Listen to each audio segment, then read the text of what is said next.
proposal, the committee did, with the help of the city, and the RFP talked about the river and the history of the river and the logging on the river, and that's kind of what we were looking for, is a piece of art that would represent that.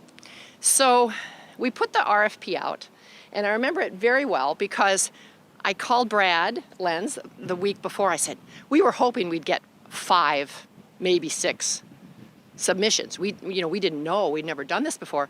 So I called Brad, I said, are we getting it? He goes, a few have come in. And we got closer to the day, and I said, get any more? He goes, yeah.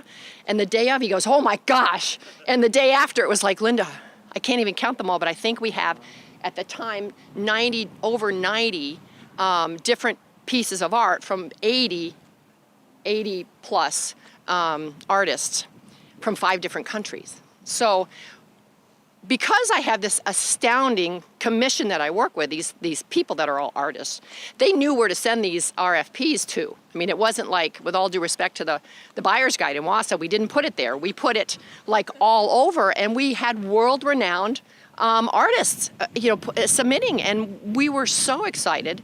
The Art Commission went through the list, and because we have awesome people on the Art Commission, they know how to do this. If it was an ex-banker, I don't know what we would have done, but these guys said you have to grade them, you have to go through them, you have to. So we whittled it down to 20, to 10, to 5, to 2. And I think we pretty much, kind of going from memory, we kind of passed those 2 on to the foundation. The foundation selected, we sent it to the city approved, and here we are. And then, but in that process, we also interviewed people. And so we interviewed Steve, we interviewed the top 5. And as I remember, Steve, you had 2 of the top 5. Is that right? I submitted like yeah. But I think you actually, yeah. So, but in any case, we did interview, and people said, well, why did you pick the one that you picked? Well, number one, we thought it was really interesting. We thought it represented a lot of logs coming down the river. I mean, I don't know, I can't speak for these guys, but we also thought Steve could get it done. And believe it or not, some of those proposals, I'm not sure they could have gotten it done. But then we did run into COVID, and we delayed it a little bit, but it turned out fine, because it turned out just like we thought it would. So thank you for that. So that's about the commission, and I thank all of them, because we go to these meetings, and luckily everybody's really nice. We get along, and I'm glad to have them on the commission with me. Like I said, the donation was from the Walter Alexander Foundation. We have Alexander Reichel, who is a member of that family, here with us.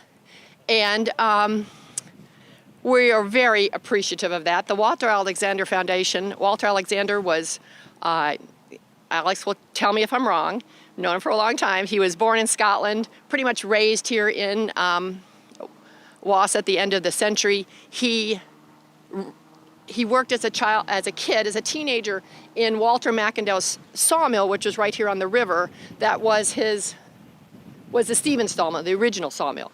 And Walter owned a house up here by where the Methodist Church is now located. So this is the hood. Right here is the hood.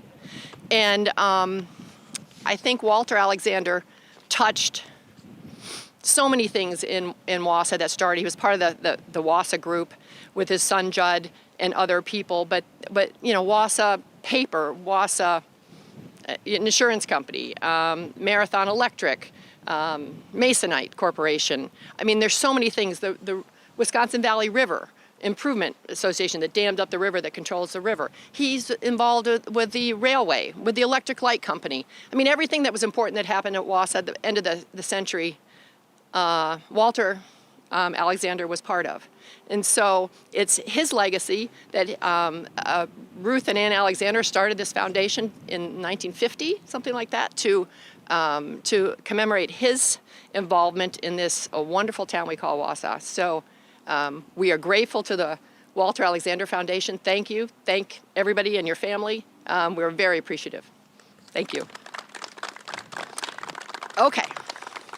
You can't do something like this when you're a city commission without the help of somebody in the city. And we have Brad Lenz, who is, bless his heart, when he got assigned us, he probably went, oh God, what am I gonna do with those crazy wackadoodle art people? But Brad has been patient and kind. And he's really spearheaded this thing as far as the city's concerned. So I'm gonna ask him to take a couple of sentences, and a thank you very much to Brad. All right. Thank you, Linda. She didn't mention herself. She is the chair of the Arts Commission, so all the credit that she gives to other people, Linda deserves a lot too. So thank you for leading the commission down this road. It's really interesting. It's different than a lot of the things I've done. Interesting is good, not in a bad way. It's very good. So thank you. Thank all the Arts Commission members. Of course, Alex, thank you very much. Where did Alex go? There he is. Thank you for trusting Linda and the Arts Commission and Stephen. You sort of let him roll with it, his vision, and I think he appreciates that, and I think it came out better for it. So that was great. Thank you very much. Just to thank, I wasn't the only one. There's a lot of other city and county staff. Jamie Polly, Parks Department, some of her staff helped in some of the technical stuff, hooking up the electricity and so forth. We'll be filling in some landscaping and whatnot as we go. City engineering, Alan Wazalowski, city engineer, Rick Pergolski, our electrician, helped with some of the lighting over here on the walkway, and continue to be involved and make sure this thing stays looking good and functioning as we go forward. So thanks to them. And of course, thanks to Steve Manka. You did it, man. Good job. Thank you. Yeah, Steve would send me progress photos from Cleveland, and it was kind of hard to see, what was happening. It was laying outside, and it was in pieces, and before it was painted and everything, it's like, oh man, I hope you know what you're doing. But yeah, it came to town in September, and it went up, and it was a bit of relief, I think, from some people, but it's actually turned out better than I thought it would. So it's amazing. So thank you. And then the first night that he was here, we were testing the lights, and Steve was in full mad scientist mode, just running around. People were clapping from their balconies when the lights went on. It was, I'll never forget that. That was awesome. And with the lights on, everyone should come back at night because it's really impressive. It changes colors and glows, and it's really amazing. So thank you very much. Do you want to say something? All right. Steve Manka, everybody. Thank you guys. No, I'm so fortunate to have won this competition, and to hear the stiff, all the talent that went after it. I feel very fortunate. But thank you for choosing it, because it was a wild design that I had no idea how to make.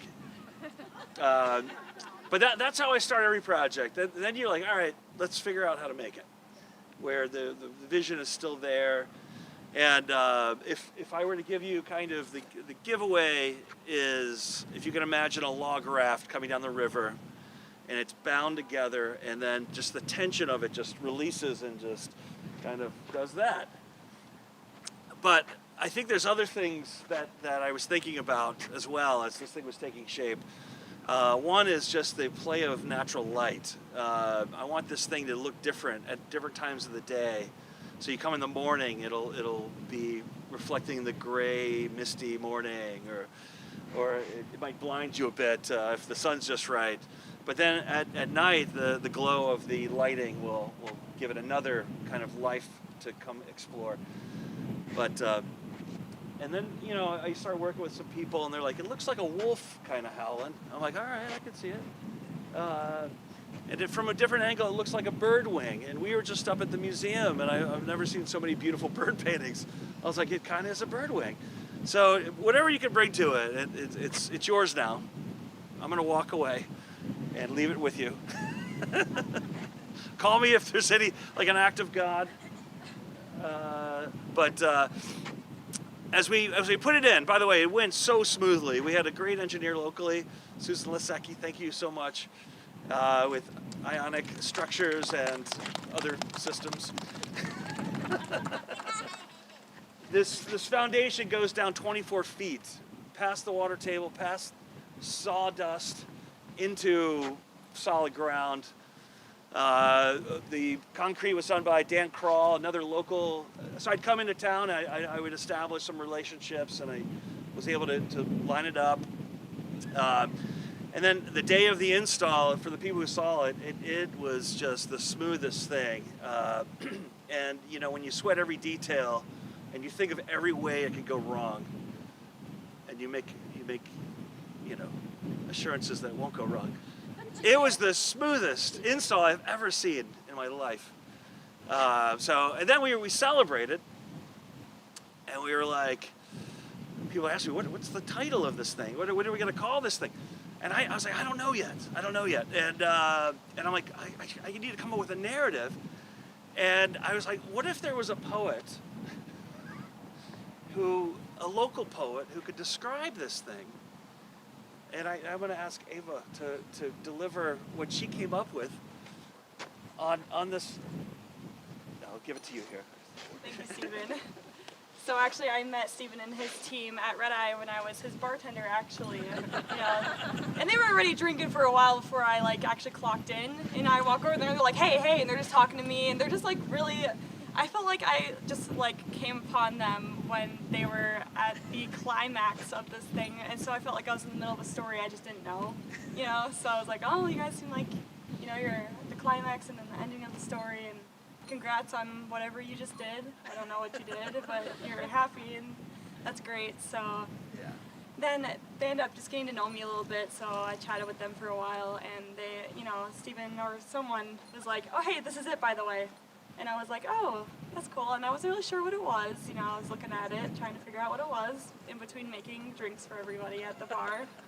And they found out that I'm a writer, and I don't have anything actually published yet, but this is my first piece that's ever out there to the public, so thank you very much for that opportunity.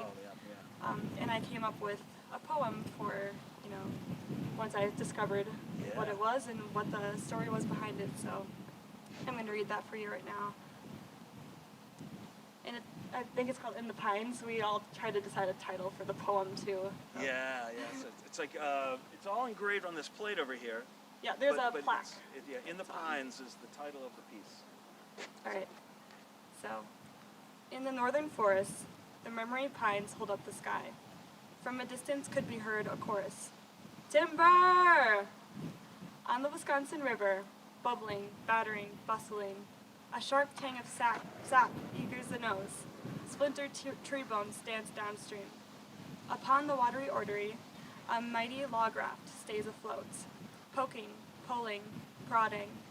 The timber is bound tight by chains. A vessel of logs for lumber, the transportation to its final transformation. A chair, a window frame, a piece of paper. From these northern woods to the people. So thank you. Thank you.